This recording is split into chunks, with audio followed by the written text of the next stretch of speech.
Good morning Rita দি, good morning Sharmila দি। আমাদের প্রতিদিনকার সকালের আধ্যাত্ম আলোচনা এবং অনুশীলনে আজকে আমাদের কথামৃত পাঠের দিন। কথামৃত পাঠ এবং যতটুকু সম্ভব তার ব্যাখ্যা। আগের শনিবার আমরা যেটা জেনেছিলাম সেটা হচ্ছে ঠাকুর জ্ঞান যোগ ও ভক্তি যোগের মধ্যে একটা সমন্বয় সাধন করছেন। আমরা প্রণাম মন্ত্র শ্রীমদ্ ভাগবতের গোপী গীতার থেকে পড়ে আমরা পাঠ শুরু করব। তব কথামৃতং তপ্ত জীবনম কবিভিरीडितं কলমশাপহম শ্রবণ মঙ্গলম শ্রীমদাততম ভুবি গৃহন্তি ये ভূরিদা জনাঃ। ঠাকুর নরেন্দ্রের গুণ বর্ণনা করছেন, কারণ নরেন্দ্রকে দেখলে ঠাকুর ভাব বিহ্বল হয়ে পড়েন এবং ঠাকুর তাদেরকে চিনিয়ে দিচ্ছেন। ঠাকুর কিন্তু অবতার পুরুষ। আমরা অবতারবাদ নিয়ে চতুর্থ অধ্যায় গীতাতে আমরা পড়াশোনা করছিও। তো ঠাকুর সেই অবতার পুরুষের একটা, তার সাথে যারা আসেন ঈশ্বর কোটির সমস্ত যারা মানুষজন,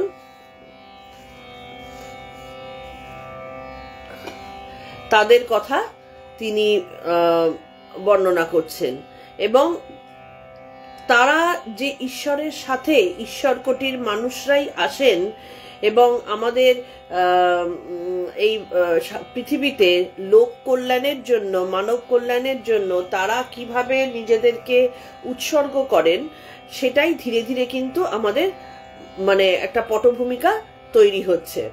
সেই ছোট্ট দক্ষিণেশ্বরের ঘরটার মধ্যে বিভিন্ন জন এসে বসছেন এবং ঠাকুর তাদের সম্পর্কে বলছেন, সবার কাছে পরিচয় করিয়ে দিচ্ছেন।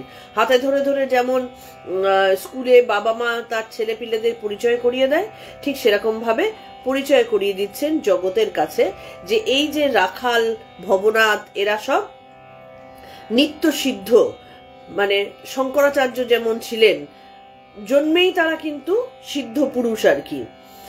এদের মানে এক একজনের এক এক রকম নেচার হলেও বেসিক্যালি এরা কিন্তু সেই ঈশ্বরের মানে সাথে থেকে ঈশ্বরের, আমরা যে আগের দিন আলোচনা করছিলাম যে তারা ঈশ্বরের ভাব গ্রহণ করতে করতে তারা ঈশ্বরই হয়ে যান এবং ঈশ্বরেরই অংশ রূপে তারা মানুষ সমাজের কাছে আসেন, সেটাই কিন্তু এখানটাতে তিনি জানিয়ে দিচ্ছেন। এবার আমরা আসছি অষ্টম খণ্ডের শিবনাথ ও সত্য কথা। আর আরেকটা জিনিস আগের দিন আমরা পড়েছিলাম যে ঠাকুরের কোন কোন বিশেষ গুণ, আমাদের বিশেষ গুণের কারণে ব্রাহ্ম ভক্তদের কাছে তিনি এত সমাদৃত হয়েছিলেন। তার মধ্যে বিশেষত্ব কি ছিল? বিশেষ জিনিস, যখন ভারতবর্ষে স্ত্রীদের মানে মহিলাদের পজিশন একেবারে তলানিতে এসে ঠেকেছিল, ভারতবর্ষ পুরুষতান্ত্রিক দেশ হলেও যখন বৈদিক যুগ ছিল তখন কিন্তু এত মানে পুরুষ প্রধান ভারতবর্ষ ছিল না। সেখানটাতে নারী জাতির একটা বিশেষ জায়গা ছিল এবং প্রত্যেকটা ক্ষেত্রে নারী জাতি অংশগ্রহণ করতেন। সেটা রাজসভা হতে পারে, সেটা তর্কের জায়গা হতে পারে, সেটা যুদ্ধক্ষেত্র হতে পারে, সমস্ত জায়গায় কিন্তু নারী জাতি মানে পার্টিসিপেট করতেন। পড়াশোনা, শিক্ষা দীক্ষা, শুভ সকাল দিদা, সমস্ত জায়গায় তারা কিন্তু পার্টিসিপেট করতেন। কিন্তু যত সময়ের অবক্ষয় হয়েছে তত কিন্তু ধীরে ধীরে নারী জাতির শিক্ষা বিষয়ক ব্যাপার, তাদের এই যে সবার সাথে কাঁধ মিলিয়ে চলার ব্যাপার ধীরে ধীরে ধ্বংস হয়েছে। তাহলে সেই রকম একটা সময় যখন ব্রিটিশ শাসনের যুগ চলছে, তার আগে আমাদের ভারতবর্ষে সবসময় তো বারবারই তো বিভিন্ন বিদেশিরা এসে দখল করে শাসন করেছেন, কেউ কোনোভাবে শাসন করে গেছেন, সেই সমস্ত জিনিসগুলো কিন্তু ছাপ ফেলেছে আমাদের সমাজের কাঠামোর ওপরে। সেইখানটাতে দাঁড়িয়ে তখন ঠাকুর কি করলেন, নারী জাতির পুজো করলেন, মানে যেটা একটা বিশাল বড় মানে রেবেল বলা যেতে পারে। তো সেইখানটাতে তিনি নারী জাতির পুজো করে দেখিয়ে দিলেন যে তাদের স্থান কোথায়, কিভাবে তাদেরকে মানে কোন জায়গায় তাদেরকে রাখতে হয়। আরেকটা কি, তখন মারামারি, সঙ্গীতা গুড মর্নিং, তো মারামারি লাঠালাঠি এ সমস্ত ক্ষেত্রে সমাজের অবক্ষয় ভীষণভাবে চোখে পড়ছিল। বিভিন্ন রকম ধর্মের মধ্যে একটা বাড়াবাড়ি রকমের ঝামেলা শুরু হয়েছিল। সেই সময় এসে ঠাকুর আরেকটা রেবেল আচরণ করলেন, কি, সর্বধর্ম সমন্বয়, সব ধর্মই সমান, এবং তিনি নিজে করে দেখিয়ে দিয়ে গেলেন, নিজে সাধন করে দেখিয়ে দিয়ে গেলেন সব ধর্মের মধ্যে দিয়ে গেলেই, সব সাধনার মধ্যে দিয়ে গেলেই একই জায়গায় পৌঁছানো যায়। এটা কিন্তু তার কাছে, এটা তখনকার সমাজের জন্য কিন্তু একটা বিশাল বড় ধাক্কা। আচ্ছা, আর কি, ঈশ্বরের জন্য শুধু কান্না না, অনেকেই আছেন যারা ঈশ্বরকে ভালোবাসেন, ঈশ্বরের কাছে পৌঁছতে চান, তাদের পাদস্পর্শ পেতে চান, তার জন্য মানে কান্না আছেন অনেকে। তিনি কাঁদছেন কার জন্য? ঈশ্বরের ভক্তের জন্য, শুধু নিজের জন্য কান্না না, ঈশ্বরকে যে ভালোবাসে তার জন্য তিনি কাঁদছেন। মানে কতখানি আপনত্ব তিনি দেখিয়েছেন, আর কোন উদারতা দেখিয়েছেন, এবং সরলতার প্রতিমূর্তি, বালকের মতন সরল তিনি মনোভাবাপন্ন ছিলেন, সেইটা কিন্তু দেখিয়েছেন। এইসব কারণগুলোর জন্য তিনি মানে শিক্ষিত সমাজ, ব্রাহ্ম ভক্ত বলতে তখনকার দিনে বেসিক্যালি এলিট ক্লাস যেটাকে বলা হয়, অনেকটা এলিট ক্লাস শিক্ষিত সমাজ, যারা বই নিয়ে আলোচনা করে, লেখালেখি করেন, তাদের মধ্যে তারা কিন্তু ব্রাহ্ম সমাজের একটা বিশেষ জায়গায় ছিলেন। প্রত্যেকেই তাদের কাছে সমাদৃত হয়েছিলেন একজন লেখাপড়া না জানা, অশিক্ষিত, অলমোস্ট নিরক্ষর একজন ব্যক্তিত্ব হওয়া সত্ত্বেও। তার মানে একটা জিনিস খুব পরিষ্কারভাবে বোঝা যায় যে এখনো, এটা কিন্তু এখনো সমাজ যদি কখনো সত্যিকারের মানে কি বলবো, ক্ষমতা সম্পন্ন কাউকে দেখে, মানে যার মধ্যে সত্যিকারের সরলতা আছে, সত্যিকারের ব্যাকুলতা আছে, সমাজ হয়তো এখনো অনেক অবক্ষয় হলেও চোখে পড়ে, তাদের নজরে কাড়ে। আমরা বিভিন্ন জায়গায় দেখছি একটু অন্যরকম হলেই কিন্তু সমাজের নজরে আসবে। তারপরে সমাজ যেহেতু অশিক্ষার অন্ধকারে এখন ডুবে রয়েছে এবং কলিযুগের প্রভাবে সমাজের অনেক অবক্ষয় হয়েছে, সেই কারণে হয়তো সেই ধরনের সাধককে নিয়ে তারা অনেক মানে কি বলবো, তাকে হেয় করার একটা প্রবণতা, তাকে মিথ্যে প্রমাণিত করার একটা প্রবণতা, এই ধরনের ব্যাপারগুলো হয়তো অনেক হয়েছে, কিন্তু নজর কিন্তু কাড়ে। এবার আমরা আসছি শিবনাথ ও সত্য কথায়। উপাসনার পূর্বে শ্রীরামকৃষ্ণ, শ্রীযুক্ত বিজয় কৃষ্ণ গোস্বামী ও অন্যান্য ব্রাহ্ম ভক্তদের সহিত সহাস্য বদনে আলাপ করিতেছেন। এখানে যে দুজনের কথা বলা হলো তথাকথিত এলিট ক্লাসের কিন্তু দুজন। বিজয় কৃষ্ণ গোস্বামী ধর্মপথের একজন পথিকৃৎ ছিলেন এবং ব্রাহ্ম ভক্ত ছিলেন, ব্রাহ্ম সমাজের অন্তর্ভুক্ত ছিলেন। অন্যান্য ব্রাহ্ম ভক্ত যারা, তারাও। সমাজগৃহে আলো জ্বালা হইল, অনতি বিলম্বে উপাসনা আরম্ভ হইবে। পরমহংস বলিতেছেন, হ্যাঁ গা, শিবনাথ আসবে না? একজন ব্রাহ্ম ভক্ত বলিতেছেন, না, আজ তার অনেক কাজ আছে, আসতে পারবেন না। পরমহংসদেব বলিলেন, শিবনাথকে দেখলে আমার বড় আনন্দ হয়, যেন ভক্তি রসে ডুবে আছে।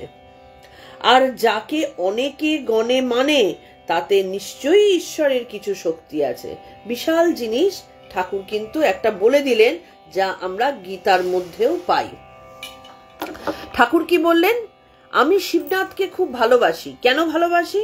কারণ সে ভক্তি রসে ডুবে আছে। শিবনাথ শাস্ত্রী ব্রাহ্ম সমাজের অন্তর্ভুক্ত হলেও তিনি কিন্তু ভক্তিতে টইটুম্বুর থাকতেন এবং ঈশ্বরের জন্য তিনি চোখের জল ফেলতেন। ঠাকুর সেই কারণে তাকে ভালোবাসেন, এমনি কারণে না। মানে সে কত বড় ব্যক্তি, তার প্রচুর পয়সা আছে কিনা, তার সে সমাজের একজন ধারক বাহক, এই কারণে তিনি মানেন না। তিনি তাদের সেই সমস্ত ক্ষেত্রে পাত্তাও দেন না। তিনি ভালোবাসেন কেন? কারণ শিবনাথ শাস্ত্রী ঈশ্বর ভালোবাসেন তাই। আরেকটা জিনিস বললেন যে যাকে অনেকে গণে মানে, যাকে, এটা ঠাকুরের বহুবার অনেক জায়গায় হয়তো বলেছেন, এখানটাতে মানে ঠাকুর বললেন প্রত্যেকটা মানুষের মধ্যে, এর অন্তর্নিহিত ব্যাপারটা কি, প্রত্যেক মানুষের মধ্যে ঈশ্বর যে বিরাজিত এবং সেটার একটা বিশেষ জায়গা তিনি বললেন যে যখন একটা মানুষকে 5টা লোকে শুনছে, 5টা লোকে মানছে, তার কথায় আনন্দ পাচ্ছে, তার কাছে আসতে চাইছে, বসতে চাইছে, তার মানে সেই যে ক্ষমতাটা, সেটা কিন্তু তার নিজের ক্ষমতা নয়। সেই ঈশ্বর তার মধ্যে থেকে তার নিজের বিভূতি বার করছেন, সেই কারণে তার কাছে লোকজন আসা যাওয়া করছে। ঈশ্বরের বিভূতি ওই ভদ্রলোকের ভেতর থেকে বেরোচ্ছে যে কোনো ভাবে, যে কোনো রকম। আজকে সাপোজ ধরো খুব সাধারণ, খুব গণ্যমান্য হলো না, কিন্তু একজন মানুষকে, একজন অফিসে চাকরি করছে একজন মানুষ, ধরো সে একটা মানে স্বাভাবিক পোস্টে রয়েছেন, কিন্তু তার কথা শুনতে সবাই 10 জনে ভালোবাসছে, অফিসের লোকরা তার কাছে এসে গল্প করছে, তাকে নিয়ে আলোচনা করছে। তার মানে সেই লোকটার মধ্যে একটা না একটা ঐশ্বরিক বিভূতি আছে। আবার একজন বাড়ির মহিলা, সে হয়তো বিয়ে করে যে এসেছে, হয়তো বিশাল কিছু একটা সে করে না, সাধারণভাবে সে হয়তো বাড়িতে আছে, কিন্তু তাকে এমনি সবাই ভালোবাসছে, সে ভালো থাকলেও ভালোবাসছে, সে খারাপ থাকলেও ভালোবাসছে, তাকে সবাই পরিবারের ভালোবাসে। সাধারণ ছোট্ট করেই আমি বলছি, পরিবারের সবাই ভালোবাসে। তাহলে এই যে ভালোবাসা কারার যোগ্যতা, এই যোগ্যতাটা কিন্তু ঈশ্বরের যোগ্যতা। ঈশ্বর তার মধ্যে সেই শক্তি প্রদান করেছেন যে কারণে তার বিভূতি বাইরে বেরোচ্ছে বলে তার পরিবারের সবাই তাকে ভালোবাসছে। তাহলে যাকে এবার এত লোক মানছে গণছে, তার কথা শুনছে, তার বক্তৃতা শুনছে, তার জন্য বসে আছে, তার মানে অবশ্যই ঈশ্বরেরই বিভূতি সেটা। সেইটাই বলছেন যে তাতে নিশ্চয়ই ঈশ্বরের কিছু শক্তি আছে, না হলে একটা এই জড় দেহ, তার কি ক্ষমতা আছে যে মুখ দিয়ে একটা কথাও বার করবে আর 10টা লোকে সেটা শুনবে? এটার কোনো সম্ভাবনাই কিন্তু নেই। কিন্তু যেহেতু মানে তার মধ্যে ঐশ্বরিক শক্তি প্রকাশিত হচ্ছে, সেই কারণেই কিন্তু 5টা লোকে তার কথা মানছে, শুনছে।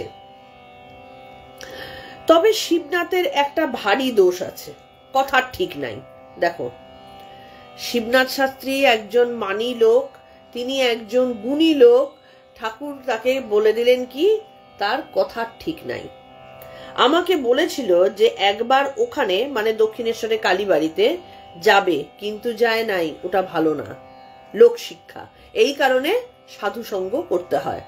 তিনি কি বুঝিয়ে দিলেন যে দেখো, আমরা ক্যাজুয়ালি এরকম কত কথা বলি না, আচ্ছা ঠিক আছে তোমার ওখানে একদিন যাব, আমি খুব চেষ্টা করছি যাবার, কিন্তু সে এসে পৌঁছলো না, আজও এসে পৌঁছালো না। যাকে বলেছ সে তো অপেক্ষা করে আছে। ঠাকুর এখানটাতে শিবনাথ শাস্ত্রীকে দিয়ে লোক শিক্ষা করালেন যে ওটা ভালো নয়, তুমি যখন একজনকে বলেছো যাবে, তুমি যাও। এবার সত্যি কথায় ঠাকুরের কাছে শিবনাথ শাস্ত্রী গেলে কি বিশাল কিছু একটা হবে, ঠাকুরের সাথে তো তার দেখা হচ্ছেই, কিন্তু ঠাকুর ওই কথার উপরে জোর দিলেন যে তার কথা ঠিক নেই। এটা যতই ঈশ্বরের বিভূতি থাকুক না কেন, লোকে মান্যগণ্য করুক না কেন, শিবনাথ শাস্ত্রীর এটা ঠিক নয়। এইরকম আছে যে সত্য কথাই কলির তপস্যা। আমি সব বিষয়ে সত্য কথাই বললাম। এগুলো কিন্তু প্রত্যেকটা জিনিস আমাদের গৃহস্থদেরকে একেবারে মানে সূক্ষ্মাতি সূক্ষ্মভাবে মান্যতা দেওয়া উচিত। ওই জন্যই কিন্তু আমাদের কথামৃত পাঠ, ঠাকুর শিক্ষা দিচ্ছেন, গীতা পাঠ, মা হিসেবে শিক্ষা দিচ্ছেন। মা যেমন বারবার করে সন্তানকে এক একটা বিষয়ে সাবধান করেন, বারবার করে শিখিয়ে দেন, গীতা, শাস্ত্র এবং কথামৃত কিন্তু তাই করছে। দেখো তো কি বললেন, সত্য কথাই কলির তপস্যা। আমি মিথ্যা কথা বলি না, সবাইকে সত্য কথা বলি, কিন্তু এই যে সাধারণভাবে বলে দিলাম তোমার কাছে আমি যাব একদিন, নিশ্চয়ই যাব, কিন্তু আমি গিয়ে উঠতে পারলাম না। দেখো, মানুষের জীবনের কথা কেউ বলতে পারে না। জীবন মৃত্যু এগুলো খুব হঠাৎ করে আসে। হয়তো তুমি যার কাছে কথা দিয়েছো যাবে, সে পরের দিন চোখ নাও খুলতে পারে, বা সেটা তোমার ক্ষেত্রেও হতে পারে, আমার ক্ষেত্রেও হতে পারে, সবার ক্ষেত্রে হতে পারে, যে আমি কথা দিয়েছি যে আমি তোমাকে একদিন একটা জিনিস দেব, কিন্তু আমি সেই দেওয়ার মতন আজ কাল পরশু করে ডিলে করছি। কে বলতে পারে পরের দিন যাকে দেব বলেছো সে চোখটা খুললো না? হতেই তো পারে। তো তাহলে তুমি মিথ্যাবাদী হয়ে গেলে। তো সেই কারণে বলছেন কলির তপস্যা, খেয়াল করে দেখবে, একটা দুটো তিনটে দিন একেবারে জিরো সত্যি কথা বলে কাটানো প্রচন্ড কঠিন কাজ, মানে শরীর খারাপ করতে লাগে, এত কঠিন কাজ। হ্যাঁ, আমরা জীবনে প্রচুর মিথ্যে কিন্তু বলতে বাধ্য হই। যেমন আমাকে কেউ যদি বললো যে এখন কটা বাজে, আমি ঘড়ি দেখে বললাম এই 9টা বাজে প্রায়, কিন্তু তখনও 9টা বাজতে 4 মিনিট বাকি আছে। আমরা ছেলেপিলেকে ডাকার সময় কতবার বলি এই ওট ওট শিগগির ওঠ, তো স্কুলের টাইম হয়ে গেল, কিন্তু তখনও হয়তো তার আধা ঘন্টা বাকি আছে। তা এগুলো তো মিথ্যেই।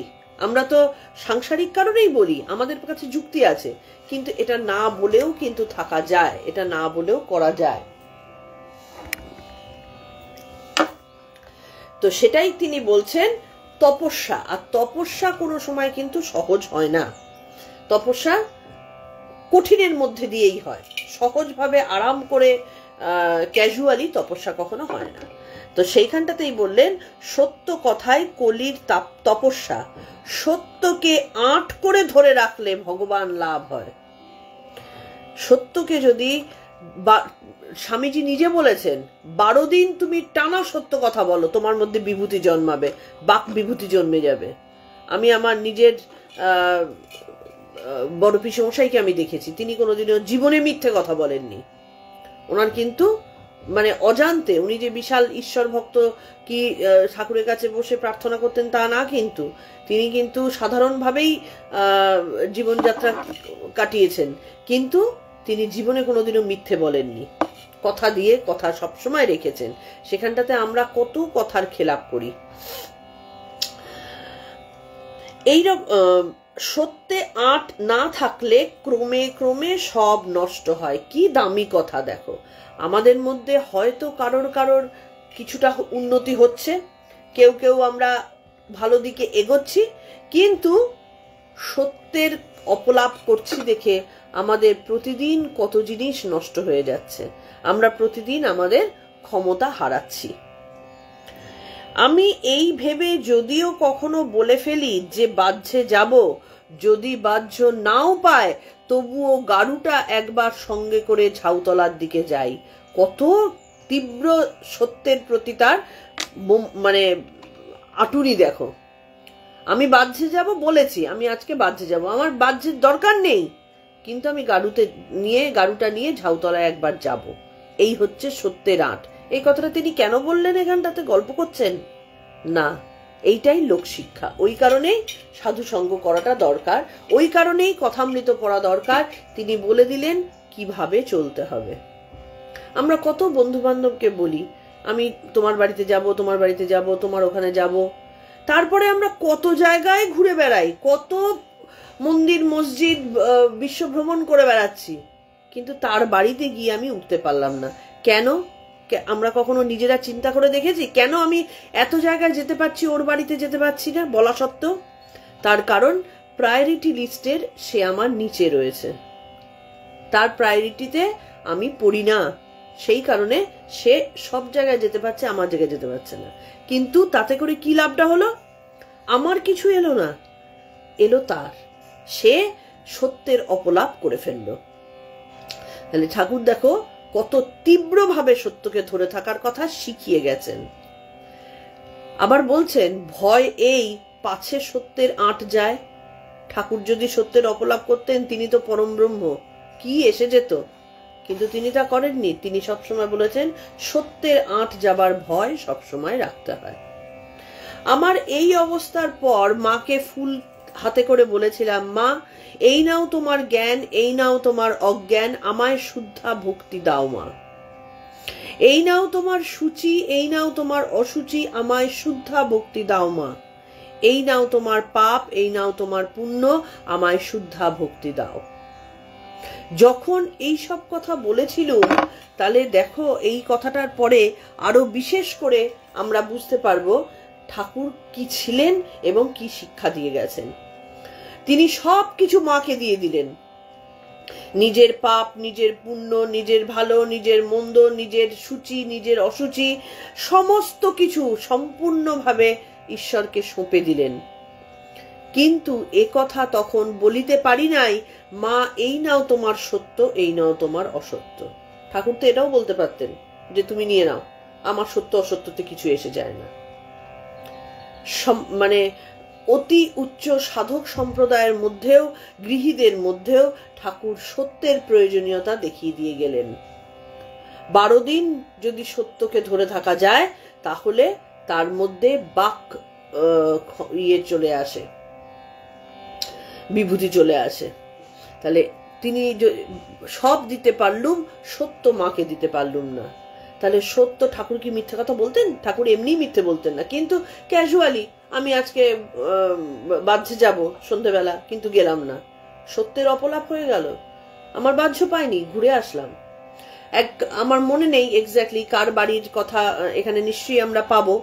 ঠাকুর কথা দিয়েছিলেন যে আমি তোমার বাড়িতে যাব, এবার ভুলে গেছেন।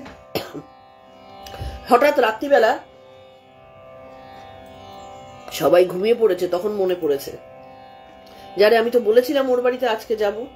ঠাকুর ছুটতে ছুটতে গেছেন, তার বাড়ির দরজায় গেট দিয়ে পা গলিয়ে চিৎকার করে বললেন যে আমি বলেছিলাম তোমার কাছে আসব, এই আমি তোমার কাছে আসলুম, বলে তিনি সেই সত্যটুকুকে রক্ষা করলেন। তাহলে সত্য রক্ষার প্রয়োজনীয়তার শিক্ষা কি এবং সত্যের অপলাপে মানুষ কোথায় নেমে যায় আমরা ধরতেও পারি না, তিনি বুঝিয়ে দিলেন। ব্রাহ্ম সমাজের পদ্ধতি অনুসারে উপাসনা আরম্ভ হইল। বেদির উপর আচার্য সম্মুখে সেজ, উদ্বোধনের পর আচার্য পরব্রহ্মের উদ্দেশ্যে বেদোক্ত মহামন্ত্র উচ্চারণ করিতে লাগিলেন। ব্রাহ্ম ভক্তগণ সমস্বরে সেই পুরাতন আর্য ঋষির মুখনিসৃত সেই পবিত্র রসনার দ্বারা উচ্চারিত নাম গান করিতে লাগিল। বলিতে লাগিলেন, সত্যং জ্ঞানমনন্তম ব্রহ্ম আনন্দ রূপমৃতম यद्विभाति शान्तम शिवम द्वैतम শুদ্ধম পাপবিদ্ধম। প্রণব সংযুক্ত এই ধ্বনি ভক্তদের হৃদয় আকাশে প্রতিধ্বনিত হইল। অনেকের অন্তরে বাসনা নির্বাপিত প্রায় হইল।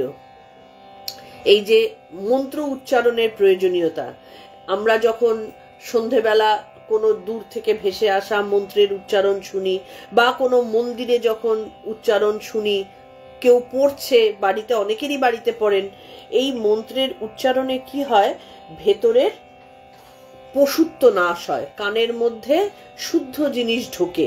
যেমন আমরা বাসি খাবার, তারপরে বিভিন্ন রকম সার দেওয়া খাবার খেয়ে খেয়ে আমাদের যেমন দুর্বলতা চলে আসে, আমরা যারা পুরনো মানে যাদের অনেকদিন আগে যারা মানে ভালো খাবার খেয়ে অভ্যস্ত, তাদের সাথে যেমন আমরা ডিফারেন্সটা বুঝতে পারি যে ভালো জিনিস ঢুকলে কি হয়, ঠিক তেমনি একটা ভালো শব্দ, আমরা সবসময় কিচকিচ শুনি, খারাপ কথা শুনি বা অপ্রয়োজনীয় কথা শুনি, মন্ত্র ঢোকার সাথে সাথে কি হয়, মানুষের ভেতর থেকে একটা পরিবর্তন আসে। কারণ এই জন্য বলে শব্দ ব্রহ্ম বলে না, এটার আলাদা অনেক জিনিস আছে, কিন্তু এটাও একটা ব্যাপার যে সেই বিশেষভাবে উচ্চারিত শব্দের অনুরণন মানুষের ভেতরে একটা কাজ করতে থাকে। খেয়াল করে দেখো শব্দ কিভাবে মানুষের মধ্যে ক্রিয়া করে। একটা মিষ্টি গান আমার মনটাকে শান্ত করে দেবে, ঝনঝন করে বাটি পড়ার আওয়াজ আমার ভেতরটাকে অতিষ্ঠ করে দেবে। তাহলে দুটোই তো শব্দ, কেন একটাকে প্রায়োরিটি দিচ্ছি, আরেকটাকে বিরক্ত লাগছে? তার কারণ শব্দটা মানুষের মনের মধ্যে গিয়ে একটা অনুরণন করে আমার ভাবনার ভেতরে, চিন্তার ভেতরে পরিবর্তন আসছে। তাহলে এই যে মন্ত্র উচ্চারণের প্রয়োজনীয়তাটা এইখানটাতে, যেই মন্ত্র উচ্চারণ করুক না কেন তার ভেতরে যেরকম একটা পরিবর্তন আসে, ঠিক তেমনি যে শুনছে তার কানের মধ্যে দিয়ে অমৃত রূপে তার ভেতরে কিন্তু একটা পরিবর্তন আসে। পরমহংসদেব ভাবে নিমগ্ন প্রণব সংযুক্ত এই ধ্বনি ভক্তদের হৃদয় আকাশে প্রতিধ্বনিত হইল, অনেকের অন্তরে বাসনা নির্বাপিত প্রায় হইল, চিত্ত অনেকটা স্থির ধ্যান প্রবণ হইতে লাগিল, সকলেই চক্ষু মুদ্রিত, ক্ষণকালের জন্য বেদোক্ত সগুণ ব্রহ্মের চিন্তা করিতে লাগিলেন। তাহলে শান্ত অবস্থায় ওই মন্ত্র উচ্চারণের সাথে সাথে প্রত্যেকেরই ভেতরের উত্তেজিত অবস্থা শান্ত হলো। পরমহংসদেব ভাবে নিমগ্ন, স্পন্দহীন দৃষ্টি, স্থির দৃষ্টি, অবাক চিত্রপুত্তলিকার ন্যায় বসিয়া আছেন।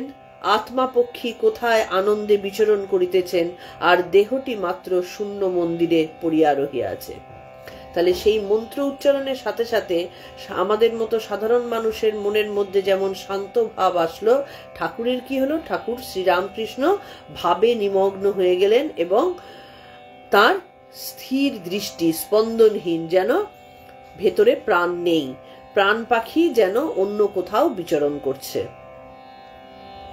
দেহ এবং আত্মার মধ্যে, দেহ এবং দেহ অভ্যন্তরস্থ যে আমি, তার মধ্যে ঠাকুর সবসময় নিজে বলতেন না যেন নারকেলের মালার মতন ওই খোলের ভেতরে একটা আমি আছে, এই খোল হিসাবে ঠাকুর কিন্তু যখন তখন এইটা করতে পারতেন। কারণ এই যে আমরা চতুর্থ অধ্যায় পড়েছি, অবতার পুরুষের সাথে সাধারণ মানুষের এই পার্থক্য দেখো। সাধারণ মানুষও মন্ত্র শুনলো, অবতার পুরুষও মন্ত্র শুনলেন। সাধারণ মানুষের মন্ত্র শুনে মন শান্ত হলো, অবতার পুরুষ দেহখানা ছেড়ে কোথায় চোচা দৌড় মারলেন, দেহ পড়ে রইল দেহের মতন, তিনি চললেন তার বাড়িতে। সমাধির অব্যবহিত পরেই চক্ষু মিলিয়া চাহিতেছেন, দেখিলেন সভাস্থ সকলেরই নিমিলিত নেত্র। তখন ব্রহ্ম ব্রহ্ম বলিয়া হঠাৎ দণ্ডায়মান হইলেন। উপাসনান্তে ব্রাহ্মভক্তরা খোল করতাল লইয়া সংকীর্তন করিতেছেন। শ্রীরামকৃষ্ণ প্রেমানন্দে মত্ত হইয়া তাহাদের সঙ্গে যোগ দিলেন আর নৃত্য করিতে লাগিলেন। কি অপূর্ব দৃশ্য! সবাই এমনিতেই সাধারণভাবেই একটা কীর্তন শুনলে মন কত পবিত্র হয়ে যায়, কত আনন্দে, যে আনন্দের খোঁজে আমরা এত দৌড়দৌড়ি করি সে আনন্দে পরিপূর্ণ হয়ে যায়। তার উপরে যদি পরমহংসদেবের মতন একজন কেউ সাথে থাকেন, তাহলে তার কত অপূর্ব একটা সিচুয়েশন তৈরি হয়, এটাই কিন্তু এখানে বলছেন। সকলে মুগ্ধ হইয়া সেই মধুর নৃত্য দেখিতেছেন। শ্রীযুক্ত বিজয় কৃষ্ণ ও অন্যান্য ভক্তেরাও তাহাকে বেরিয়া বেরিয়া নাচিতেছেন। ঠিক যেন গৌরহরি যেরকম, নিমাই চৈতন্য যেরকম মাঝখানে মধ্যমণি হয়ে তার চারদিকে সবাই যেন আনন্দ করতেন, ভগবান শ্রীকৃষ্ণকে মাঝখানে রেখে যেমন গোপীরা নৃত্য করতেন, ঠিক তেমনি যেন ঠাকুরকে মাঝখানে রেখে তার সমস্ত পার্ষদরা নৃত্য করছেন, ঠাকুর মধ্যমণি হয়ে আছেন। অনেকে এই অদ্ভুত দৃশ্য দেখিয়া কীর্তনানন্দ সম্ভোগ করিয়া এককালে সংসার ভুলিয়া গেলেন। ক্ষণকালের জন্য হরিরস মদিরা পান করিয়া বিষয়ানন্দ ভুলিয়া গেলেন। বিষয় সুখরস তিক্ত বোধ হইতে লাগিল। আমরা সত্যি কথাই এরকম জিনিস পাই না। যারা পায় তারা জানে যে আনন্দ কাকে বলে। আমরা মনে করি যে আমাদের সংসারের মধ্যে আমার স্বামী পুত্র ছেলে মেয়ে এই নিয়ে মাঝে মধ্যে আমরা বেড়াতে গেলাম, আনন্দে কাটালাম, আমি নতুন বছরের উৎসব পালন করলাম, এগুলো দিয়েই আনন্দ। কিন্তু সত্যিকারের আনন্দের মধ্যে যদি কেউ ডুবে থাকে তখন কিন্তু বোঝা যায় যে এই আনন্দটাই চিরকাল যদি থাকতো তবে কতই ভালো না হতো। কিন্তু এই আনন্দে থেকে আর বেরোতে ইচ্ছে করে না, বিষয় আনন্দ তখন তিতো লাগে, তখন মনে হয় দূর আবার বাড়ি গিয়ে সেই ক্যাচাকিচি, তার থেকে এইটাই ভালো। কীর্তনান্তে সকলে আসন গ্রহণ করিলেন। ঠাকুর কি বলেন শুনিবার জন্য সকলে তাহাকে ঘেরিয়া বসিলেন। দ্বিতীয় পরিচ্ছেদ, গৃহস্থের প্রতি উপদেশ। সমবেত ব্রাহ্ম ভক্তগণকে সম্বোধন করিয়া তিনি বলিতেছেন, নির্লিপ্ত হয়ে সংসার করা বড় কঠিন।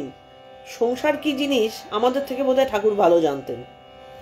প্রতাপ বলেছিলেন, মহাশয়, আমাদের জনক রাজার মতো জনক নির্লিপ্ত হয়ে সংসার করেছিলেন, আমরাও তাই করব। আমি বললুম, মনে করলেই কি জনক রাজা হওয়া যায়? জনক রাজা কত তপস্যা করে জ্ঞান লাভ করেছিলেন। হেঁট মুন্ড ঊর্ধ্বপথ হয়ে অনেক বৎসর ঘোর তপস্যা করে তবে সংসারে ফিরে গিয়েছিলেন।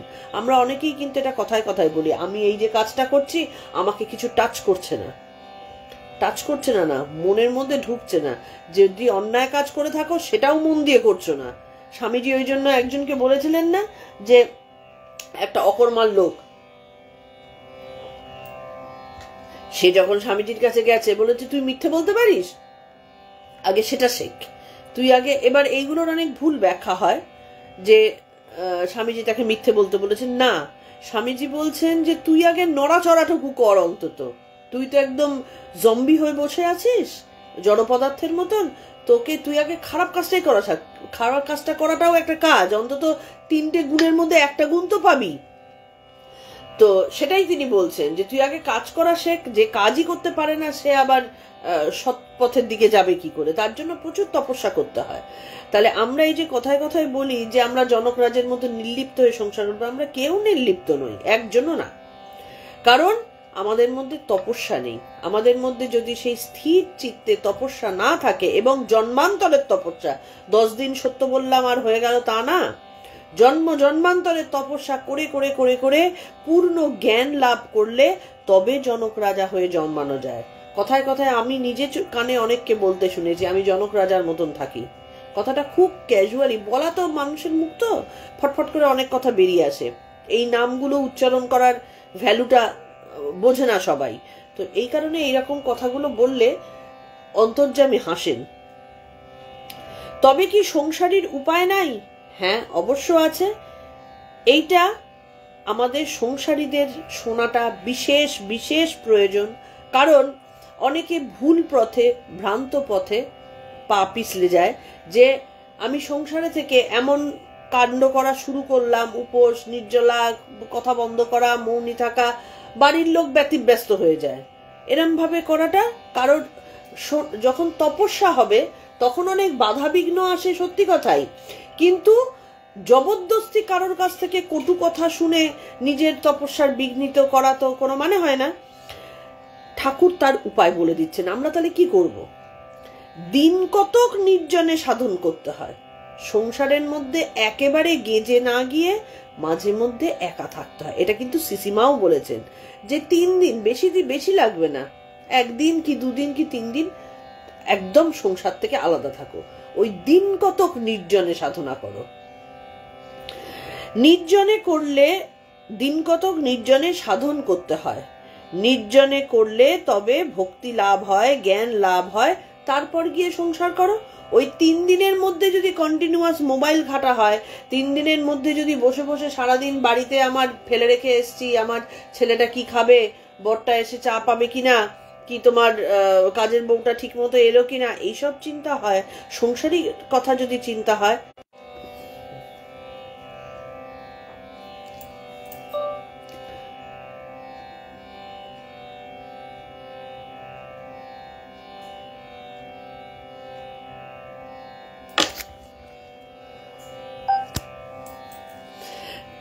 যদি সেইটা চিন্তা হয় তাহলে কিন্তু কোনো লাভ নেই। যদি মানে বাইরে গিয়ে সাধনা করতে গিয়ে যদি সাংসারিক চিন্তা হতে থাকে তাহলে কোনো লাভ নেই। যখন নির্জনে সাধন করবে সংসার থেকে একেবারে তফাতে যাবে, তখন যেন স্ত্রী, পুত্র, কন্যা, মাতা, পিতা, ভাই, ভগিনী, আত্মীয়, কুটুম্ব কেহই কাছে না থাকে। নির্জনে সাধনের সময় ভাববে আমার কেউ নাই, ঈশ্বরই আমার সর্বস্ব, আর কেঁদে কেঁদে তার কাছে জ্ঞান ভক্তি প্রার্থনা করবে। যদি বলো কতদিন সংসার ছেড়ে নির্জনে থাকবো, তা একদিন যদি এই রকম করে থাকো সেও ভালো, 3 দিন থাকলে আরো ভালো, বা 12 দিন, 1 মাস, 3 মাস, 1 বৎসর, যে যেমন পারে। জ্ঞান ভক্তি লাভ করে সংসার করলে আর বেশি ভয় নাই। হাতে তেল মেখে কাঁঠাল ভাঙলে হাতে আঠা লাগে না। চোর যদি খেলো, বুড়ি ছুঁয়ে ফেললে আর ভয় নাই। একবার পরশমণিকে ছুঁয়ে সোনা হও, সোনা হবার পর 1000 বৎসর যদি মাটিতে পোঁতা থাকো, মাটি থেকে তোলবার সময় সেই সোনাই থাকবে। তাহলে যদি তিনি কি বলছেন, বুড়ি ধরে থাকো, সব সময় খুঁটি হিসেবে ঈশ্বরকে ধরে সবকিছু করো। মনটি দুধের মতো, সেই মনকে যদি সংসার জালে রাখো তাহলে দুধে জলে মিশে যাবে। তাই দুধকে নির্জনে দই পেতে মাখন তুলতে হয় মাঝে মধ্যে। ওই জন্য সংসারী মানুষকে একা বেরিয়ে পড়তে হয়। তার জন্য সঙ্গী সাথী নিয়ে না, বন্ধু বান্ধব নিয়ে একা বেরিয়ে পড়া না। আমি যখন বেরোবো তখন আমার পরিচিত কেউ থাকবে না, আমি ঈশ্বরের কাছে নিজেকে সঁপে দিয়ে বেরোবো। আমার সাথে আমি একা যেতে পারি না, আমার সাথে আমার হাজবেন্ড গেল, হাজবেন্ড ভাবলো যে আমার বউ গেল, এরকম নয়। একদম একা বেরিয়ে পড়ো, কাছাকাছি যাও, তারপর ধীরে ধীরে দূরে যাও, যেখানে ইচ্ছে যাও।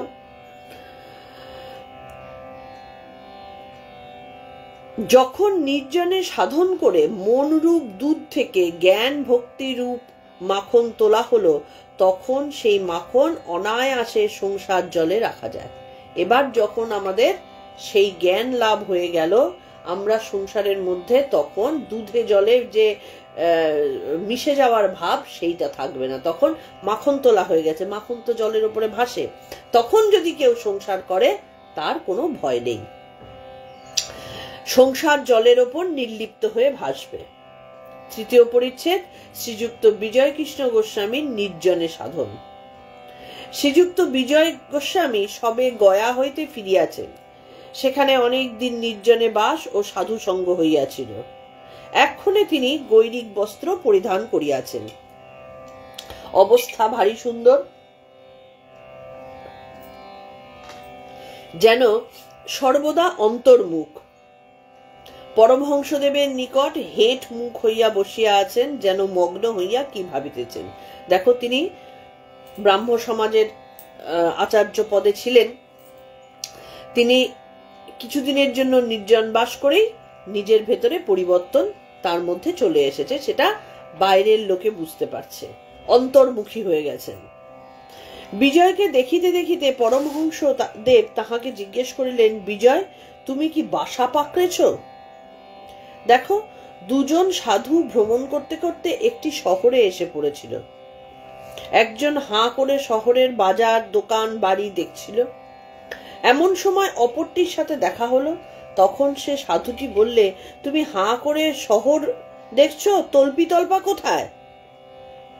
তখন প্রথম সাধুটি বললে, আমি বাসা পাকড়ে তল্পি তল্পা রেখে ঘরে চাবি দিয়ে নিশ্চিন্ত হয়ে বেরিয়ে পড়েছি।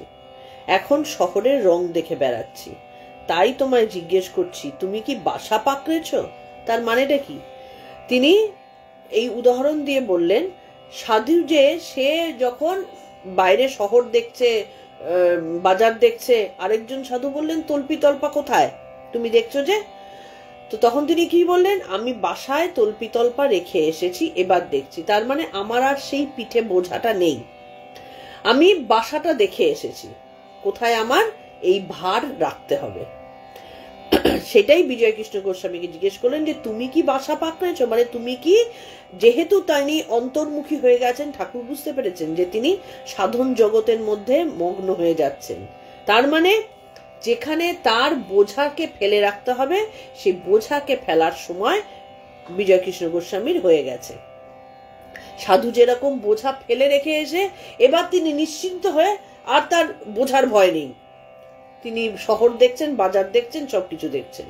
কিন্তু আমরা কি করি, আমরা যে বাজারে যাই, মানে পুজো করতে বসি, আমরা কিন্তু বা পুজো করতে বসি বা বাইরে হয়তো ইয়ে করতে গেলাম, সাধনা করতে গেলাম, পেছনে করে তল্পিতল্পা নিয়ে যাই। সব থেকে বড় তল্পিতল্পা হচ্ছে মোবাইল ফোনটা।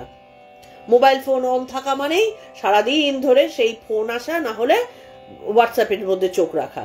তার মানে আমরা তল্পিতল্পা রেখে বেরোলাম না, আমরা পিঠে করে বোঝা নিয়ে ঘুরে বেড়াচ্ছি আর মনে মনে ভাবছি যে আমরা খুব সাধন করে যাচ্ছি। বিজয় ও শিবনাথ নিষ্কাম কর্ম সন্ন্যাসীর বাসনা।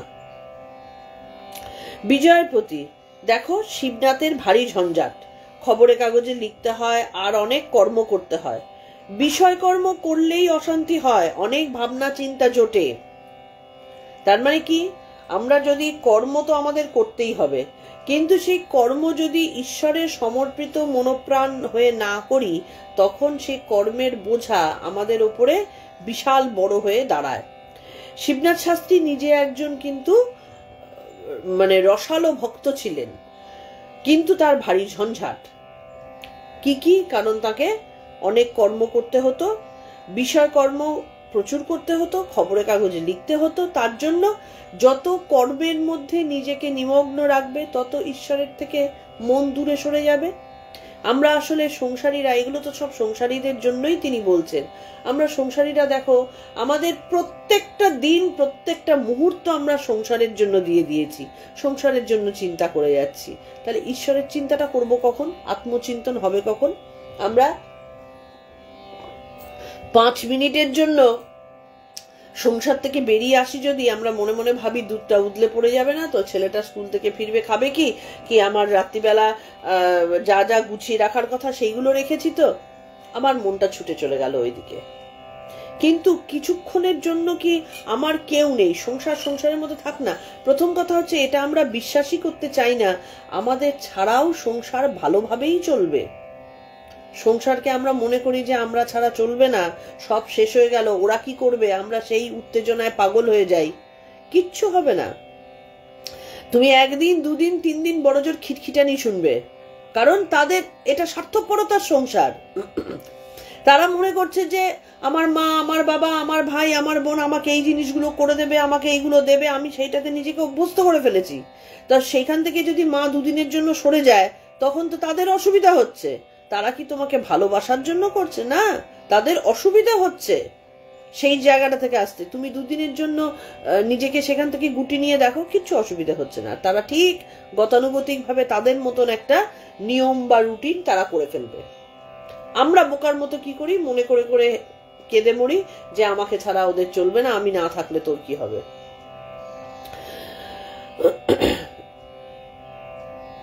শ্রীমদ্ ভাগবতে আছে যে অবধূত 24 গুরুর মধ্যে চিলকে একটি গুরু করেছিলেন। এক জায়গায় জেলেরা মাছ ধরছিল, একটি চিল এসে একটা মাছ ছো মেরে নিয়ে চলে গেল। কিন্তু মাছ দেখে পেছনে পেছনে প্রায় 1000 কাক চিলকে তাড়া করে গেল, আর সঙ্গে সঙ্গে কা কা করে বড় গোলমাল করতে লাগলো। এগুলো তো আমরা নিজেরাই চোখে দেখেছি, চিলের পেছন পেছন কাক দৌড়ায়। যেদিকে দক্ষিণ দিকে চিলটা গেল, কাকগুলোও সেদিকে গেল, আবার উত্তর দিকে যখন গেল, ওরাও সেই দিকে গেল। এইরূপ পূর্ব দিকে পশ্চিম দিকে চিল ঘুরতে লাগলো। শেষে ব্যতিব্যস্ত হয়ে ঘুরতে ঘুরতে মাছটা তার কাছ থেকে পড়ে গেল। তখন কাকগুলো চিলকে ছেড়ে মাছের দিকে গেল। চিল তখন নিশ্চিন্ত হয়ে গাছের ডালে বসলো, বসে ভাবতে লাগলো, ওই মাছটা যত গোল করেছিল, এখন মাছ কাছে নাই, আমি নিশ্চিন্ত হলাম। ঠাকুর কিভাবে কি সুন্দর ছোট ছোট উপমা দিয়ে আমাদের সংসারীদের দোষ গুণগুলো দেখিয়ে দেন। আমরাও কিন্তু সেটাই ভাবি। আমরা ওই সংসারের জোয়ালটাকে নিয়ে মনে করছি ওটা আমার কাজে লাগবে। চিলও তো ভেবেছিল ওটা খাবো, কাজে লাগবে, ওই জন্য পেছন পেছন এতগুলো কাক তার পেছনে কাকা করে দৌড়াচ্ছে। আমাদেরও পেছন পেছন সংসার দৌড়াচ্ছে, আমরা কিছুতেই মন স্থির করতে পারি না।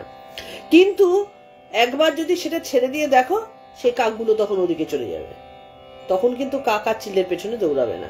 ঠিক সেইটাই উদাহরণ তিনি দিলেন। মাছ নেই, তাই আমি নিশ্চিন্ত হলাম। এবার আমাদের চিন্তার বিষয় যে আমি তো এটা জেনে গেলাম যে সংসার আমাকে ছাড়াও চলবে। আমার কি সংসারকে ছাড়া চলবে? কতটা আমি সংসারকে ছাড়তে পারি? এবার আমাদের চিন্তনের বিষয়। আমাদের এবার তখন আমাদের স্বার্থপরতার ব্যাপারটা চলে আসবে যে আমার তো সংসারকে ছাড়া চলবে না, সেই জন্য আমি বিশেষ করে তাদেরকে ডিপেন্ডেন্ট বানিয়ে রেখে দেবো আমার সাথে, আমি না হলে যাতে ওরা নড়াচড়া করতে না পারে ডিপেন্ডেন্ট বানিয়ে রেখে দিলাম। এগুলো হচ্ছে আমাদের সাংসারিক জগতের অজান্তে করে ফেলা স্বার্থপরতাকে। এইটা আসে কোথার থেকে? বেসিক্যালি ভেতরে খুঁচিয়ে দেখবে আমরা প্রত্যেকে স্বার্থপর। এর মধ্যে থেকেও কি বেরিয়ে আসে না? হ্যাঁ, বেরিয়ে আসে তো, বহু লোকজন আসে, বেরিয়ে আসে। মাঝে মধ্যে হঠাৎ করে বেরিয়ে গেলাম, তার জন্য আমি পেছনে লেজুর নিয়ে যাব না, কিচ্ছু হয় না, তখন ঈশ্বর দেখেন। আর যদি ঈশ্বর না দেখেন, ঈশ্বরই তো বিভিন্ন মানুষ রূপে ঠিক কাছে চলে আসেন। অবধূত চিলের কাছে এই শিক্ষা করলেন যে যতক্ষণ সঙ্গে মাছ থাকে অর্থাৎ বাসনা থাকে ততক্ষণ কর্ম থাকে, আর কর্মের দরুন ভাবনা, চিন্তা, অশান্তি। বাসনা ত্যাগ করলেই কর্মক্ষয় হয় আর শান্তি হয়। কর্ম থাকে, তবে নিষ্কাম কর্ম ভালো। এখানটাতে কিন্তু একটা ক্লিক আছে, কর্ম তো করতে হবে, বিনা কর্মে থাকলে তো তমগুণ এসে চেপে ধরবে। তাহলে সেটা যাতে না হয় তার জন্য কি কর্ম করব? নিষ্কাম কর্ম করব। নিষ্কাম কর্মের মাধ্যমে মনঃশুদ্ধি হয়। কিন্তু নিষ্কাম কর্ম করা বড় কঠিন। মনে করছি নিষ্কাম কর্ম করছি, কিন্তু কোথা থেকে কামনা এসে পড়ে জানতে দেয় না। আগে যদি অনেক সাধন থাকে, সাধনের বলে কেউ কেউ নিষ্কাম কর্ম করতে পারে। ঈশ্বর দর্শনের পর নিষ্কাম কর্ম অনায়াসে করা যায়। তাহলে প্রথমে আমাদের নিষ্কাম কর্ম করার জন্য একটা পরিশ্রমের প্রয়োজন হয় বা বিশেষভাবে চিন্তনের প্রয়োজন হয়, কিন্তু ঈশ্বর দর্শন যদি একবার হয়ে যায় তখন যা কর্ম হবে অটোমেটিক্যালি সহজেই নিষ্কাম কর্ম হয়ে যায়। ঈশ্বর দর্শনের পর প্রায় কর্মত্যাগ হয়। দুই একজন লোক শিক্ষার জন্য কর্ম করে, নারদের মতন লোক, তিনি তো সারা দিন রাত বিষ্ণু পাদপদ্মেই রয়েছেন, কিন্তু লোক শিক্ষার জন্য এদিক ওদিক তিনি কাজকর্ম করে বেড়াচ্ছেন।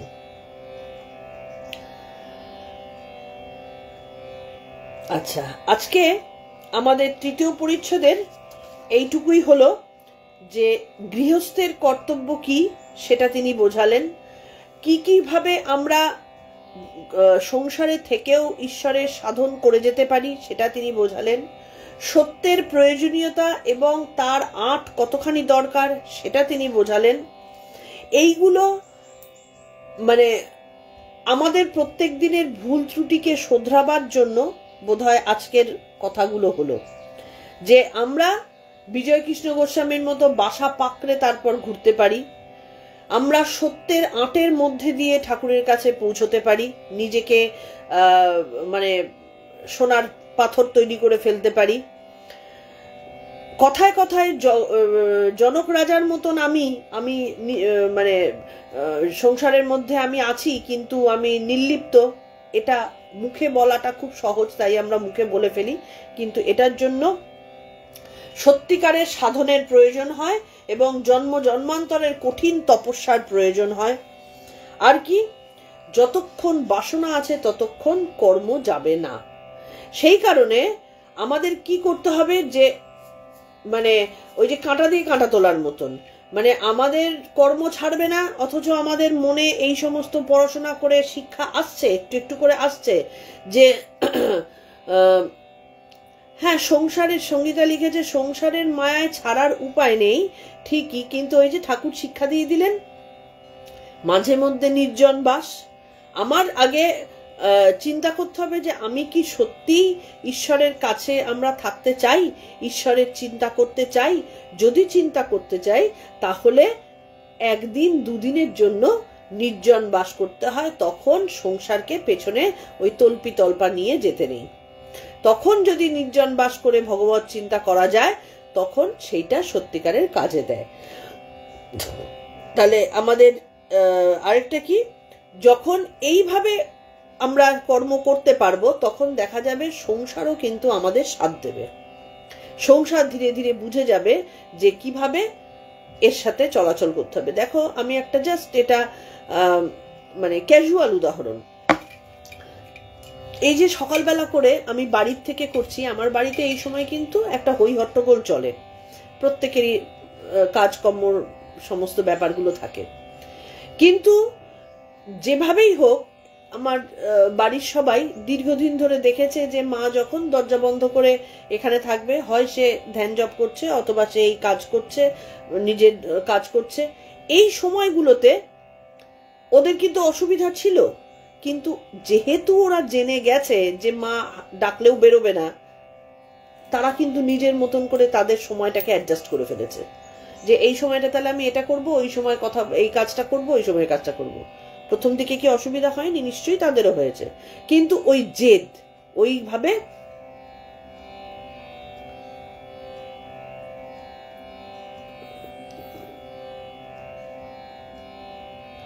হ্যাঁ মিতাদি ঠিক বলেছো। তাহলে আমাদের যেটা ঠাকুর শিক্ষা কি কি দিলেন আমরা সেইগুলো আজকে জানলাম। সংসারীদের জন্যই কিন্তু তিনি আজকে কথা বলেছেন, আজকে কিন্তু গৃহত্যাগী সন্ন্যাসীদের জন্য তিনি কথা বলেননি।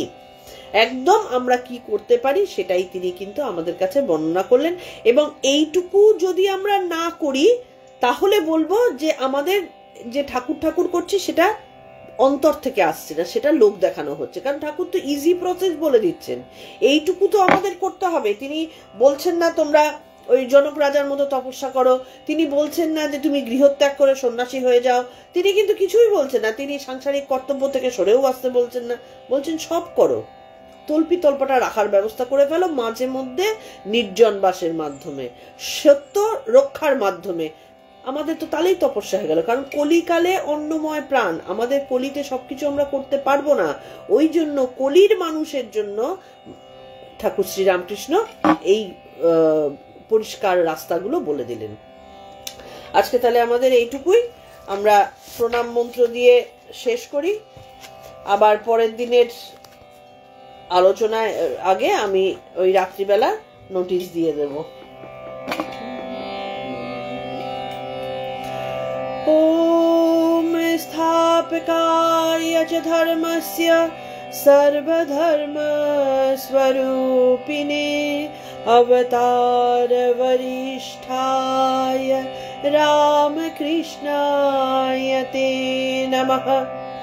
নিরঞ্জনন নিত্যমনন্তরূপম ভক্তানুকম্পধৃতম বিগ্রহম বৈ ঈশাবতারম পরমেশমীড্যন ত্বং রামকৃষ্ণ শিরসা নমামঃ। আজকে আমাদের এইটুকুই। ভালো থেকো সবাই, আনন্দে থেকো। দিনের শুরুগুলো আমাদের এই আলোচনা দিয়ে শুরু হয় দেখে আমার নিজেরই খুব আনন্দ হয়। কাজ করতে করতে, রান্না বান্না করতে করতে, সঙ্গীতা যেরকম বলল, নিজেদের মানে যারা অফিসে যাবে তারা অফিসে জোগাড় করতে করতে জোরে জোরে চালিয়ে দাও, যাতে করে এই কথাগুলো সব কানে ঢুকতে ঢুকতে আমরা কাজ করতে পারি, অন্তত কিছুটা হলেও আমাদের কান শুদ্ধি হোক আর কি। আর নিজেদের পেজ থেকে আমি বারবার রিকোয়েস্ট করি এগুলোকে একটু শেয়ার করো, এটা আমার বিশেষ বিশেষ অনুরোধ। সবাই যদি শেয়ার করো, প্রত্যেকের পেজ থেকে যদি শেয়ার করো, তাহলে বহুজনের মধ্যে এই চেতনাগুলো আমাদের জন্মাবে।